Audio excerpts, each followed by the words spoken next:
유아 대상 영어 학원, 이른바 이 영어 유치원은 사교육의 출발지로 통하죠. 이 연필도 잡기 어려운 만 3세 유아에게 알파벳 쓰기를 요구하는 등 무리한 입학 시험 때문에 제2, 제3의 사교육으로 이어지기도 하는데요. 그 실태를 먼저 진태희 기자가 보도합니다. 서울 강남의 이 영어학원 유치부는 한 해 원비가 2,600만 원입니다. 4년제 대학 연평균 등록금의 4배 수준입니다. 입학 자격을 얻으려면 영재검사에서 상위 5% 성적표를 받아와야 합니다.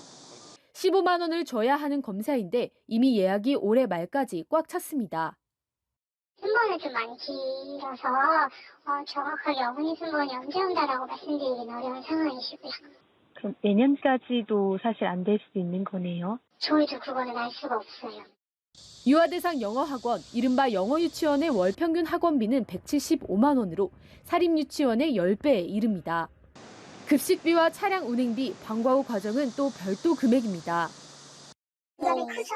방과 후 수업 추가하면은 거의 하나당 200 정도씩은 들어가는 것 같아요. 전체 소득의 거의 반 이상은 나가는 것 같아요. 하지만 이들 기관의 법적 지위는 어디까지나 학원입니다. 아이들의 정서 발달과 다양한 체험보다는 영어학습 기능에 집중하다 보니 부작용도 상당합니다. 이들 기관 상당수는 올해 입학 시험에서 이미 영어로 대화는 물론 작문까지 요구합니다.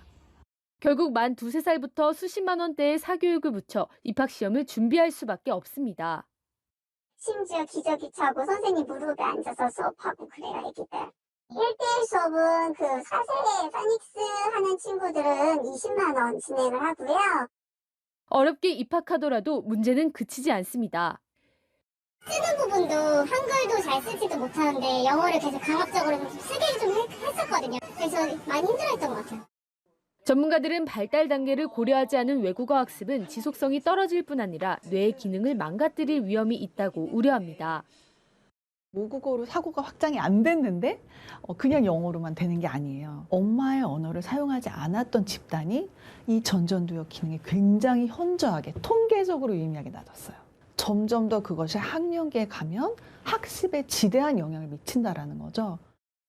영어 학습의 적기를 놓고는 이견이 있지만 적어도 한 살이라도 어릴 때 시작해야 한다는 사교육 업계의 주장은 이론적 근거가 부족하다는 게 전문가들의 중론입니다. EBS 뉴스 진태입니다. 네, 이른바 영어 유치원은 1년 원비가 사립대 등록금의 5배에 이를 정도로 비쌉니다. 그런데 말이 유치원이지 앞서 보신 대로 어디까지나 학원이어서 영유아 교육기관이 준수하는 법적 기준을 따를 필요가 없습니다. 기본적인 안전 관리도 사각지대에 놓여 있습니다. 황대웅 기자입니다. 올해 초 인천의 한 유아 영어 학원에 아이를 보낸 이 학부모는 강사가 아이를 함부로 다루는 모습을 보고 깜짝 놀랐습니다. 아이 그 얼굴을 제끼는 거라든지 의자를 막 갑자기 뒤로 뺀다든지 이렇게 해서 좀 넘어지고 그리고 연속해서 때리더라고요. 아이들이 불안해하는 등 심상치 않은 모습을 보이자 같은 반 학부모들도 잇따라 CCTV 영상 공개를 요구했습니다. 하지만 학원 측은 거부했습니다. 90일간 보관한다던 약속과 달리 남아있는 영상도 20일치 뿐이었습니다.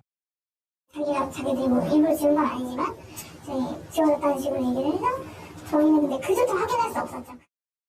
유아 영어학원은 이른바 영어 유치원으로 불리면서 보육과 교육을 동시에 해줄 것처럼 홍보하고 있습니다. 하지만 법적 지위는 엄연히 학원입니다. CCTV 설치 의무도 없고 교사의 자격이나 교육과정 내용도 제한받지 않습니다.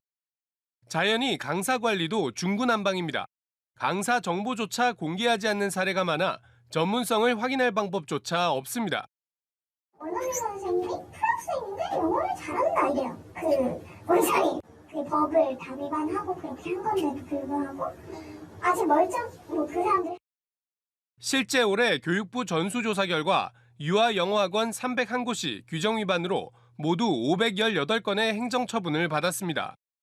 그러나 학부모들은 학원이 어떤 처분을 받았는지조차 알 방법이 없습니다. 유치원이나 어린이집과 달리 학원은 처분을 받아도 비공개 대상이기 때문이니다. 이게 행정처분이 맞았어. 그래서 제가 교육청에 물어봤어요. 행정처분이 뭘 받았나요? 알려드릴 수 없습니다. 개인정보입니다. 그러면 그 재원생 엄마가 물어봐도 결국에 원장이 말해주지 않는 이상은 알 수 없는. 전문가들은 유아영어학원도 보육 기능을 수행해야 하는 만큼 법적 제도적 기준을 강화할 필요가 있다고 지적합니다. 영유아를 대상으로 하는 경우에는 단순히 학원법만 적용할 것이 아니라 분명히 정부가 개입을 해서 반드시 지켜져야 할 내용이나 반드시 학습해야 할 내용 이런 것들을 관리 감독해야 한다고 생각합니다. 전국의 유아영어학원은 5년 새 70% 넘게 늘어 847곳에 이릅니다. 이들이 관리 사각지대로 남지 않도록 제도적 보완책이 절실합니다. EBS 뉴스 황대현입니다. 사교육의 출발지로 통하는 유아 대상 영어학원, 이른바 영어유치원은 전국에 이미 800곳이 넘습니다. 최근 5년 사이 50% 넘게 급증했는데요. 이 아이들이 종일 머무는 시설이지만 법적 지위는 학원이어서 이 영유아 교육기관에 따르는 법적 제도적 규제에선 대부분 벗어나 있습니다. 먼저 영상 보고 오겠습니다.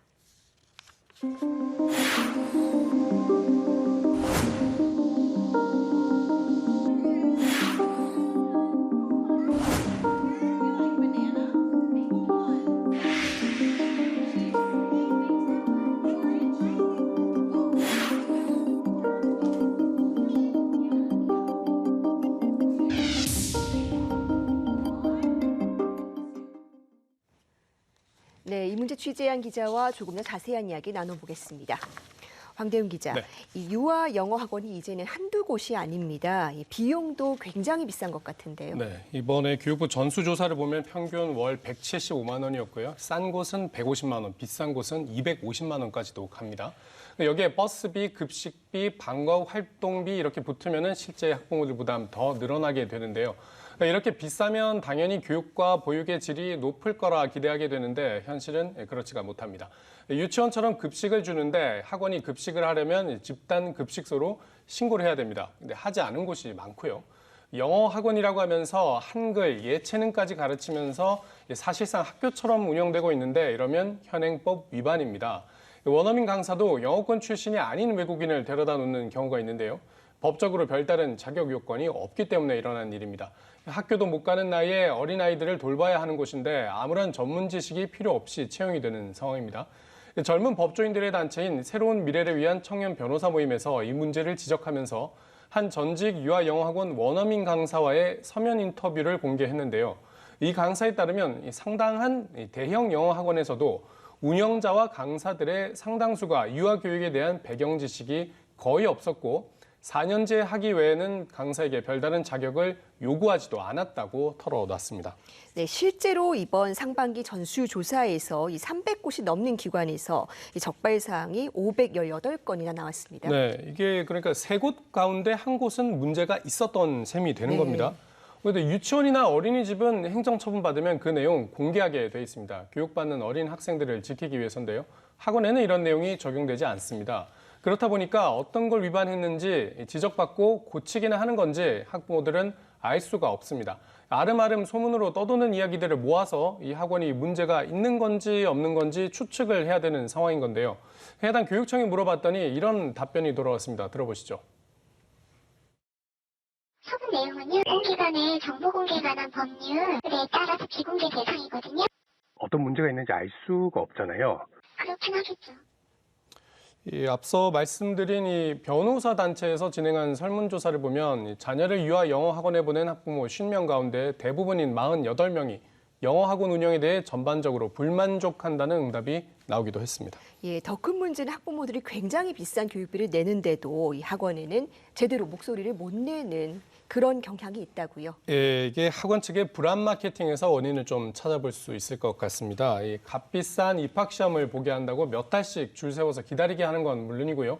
지원율이 너무 높아서 자리가 얼마 없다, 빨리 등록하셔야 된다 이런 식으로 학부모들의 불안 심리를 자극하기도 합니다.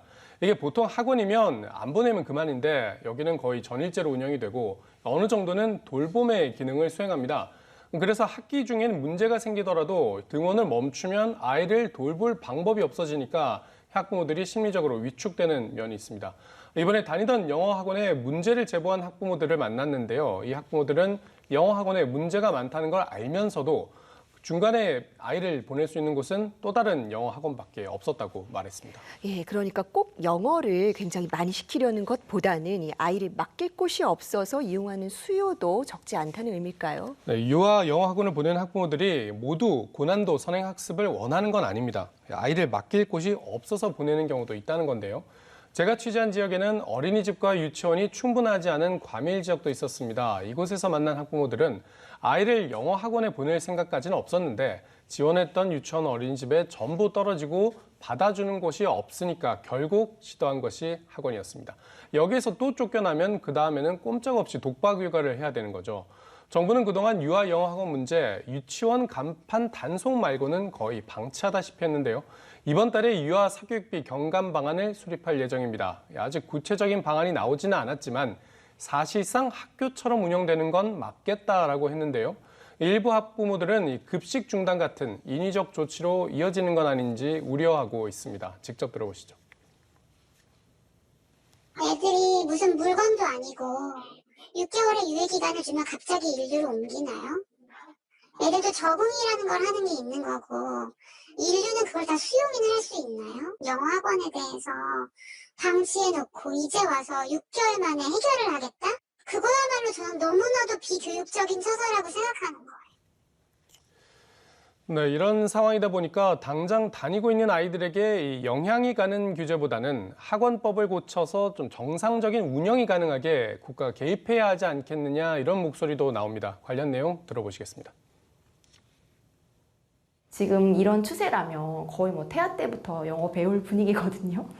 그래서 사실상 아마 이제 근시일 내에 영어 어린이집이 굉장히 활성화될 거라고 저는 거의 장담을 할 수 있거든요. 사실 애들이 화장실 기저귀도 못 가는 상태에 기저귀도 못 갈고 밥도 혼자 못 먹는 아이들인데 거기서 보육기능이 빠져. 학습자를 영유아를 대상으로 하는 경우에는 단순히 학원법만 적용할 것이 아니라 학원법의 영유아의 특수성을 반영할 수 있는 그런 필수 조항들을 반드시 추가해야 된다고.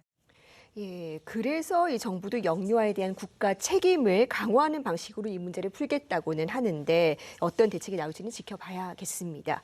그런데 이 어린아이들에게 시키는 영어 공부가 정말로 효과가 있는 겁니까? 이게 2002년에 교육부가 진행했던 정책 연구가 있습니다. 거기서는 만 6세 이전에 시키는 외국어 교육은 효과가 별로 없고 두뇌 발달에도 좋지 않다 이렇게 나왔었습니다. 공교육에서 초등학교 3학년부터 영어를 정식으로 가르치는 데도 이런 배경이 있는 거고요. 그래서 교육 전문가들은 대체로 무리한 영어 조기 교육에는 반대하고 있습니다.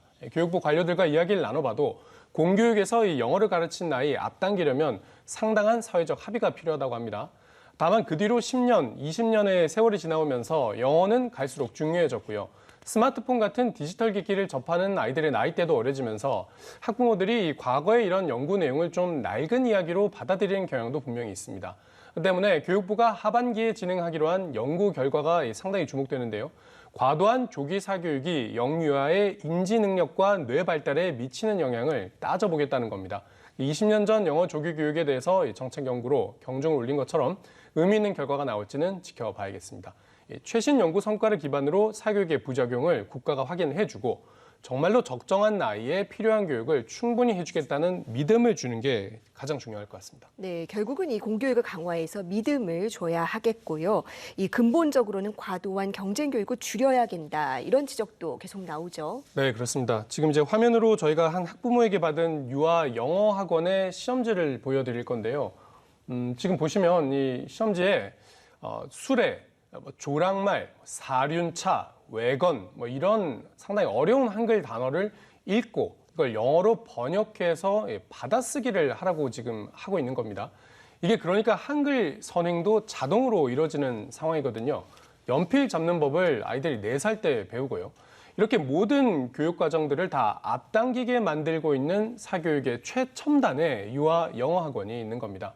그렇다 보니 꼭 영어를 배우기 위해서가 아니라 교육에 관심을 갖는 사람들이 모이는 앞서가는 곳이라는 인상 때문에 영어 학원을 보내야 하나 고민하는 학부모들도 있습니다. 직접 들어보시죠.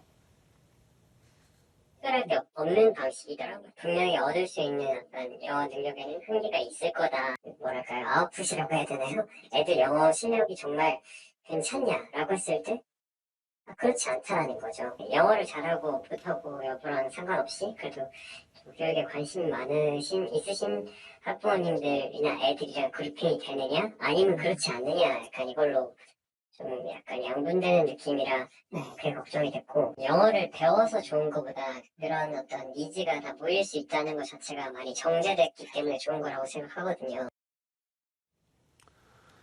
네, 영어 교육에 효과가 없는데도 그곳에 정보가 모이고 사람이 모이기 때문에 보낸다. 이걸 어떻게 해석해야 할지, 학생 발달에 안 좋다, 정신 건강에 나쁘다 이런 지적이 아무리 나와도 끝없는 경쟁 교육이란 현실이 바뀌지 않으면 학부모들은 당장의 경쟁에 도움이 되는 선택 쪽으로 기울 수밖에 없습니다. 근본적으로는 사회 전반적으로 과열된 경쟁을 낮추는 게 중요하다고 다수의 전문가들이 지적하는 이유입니다.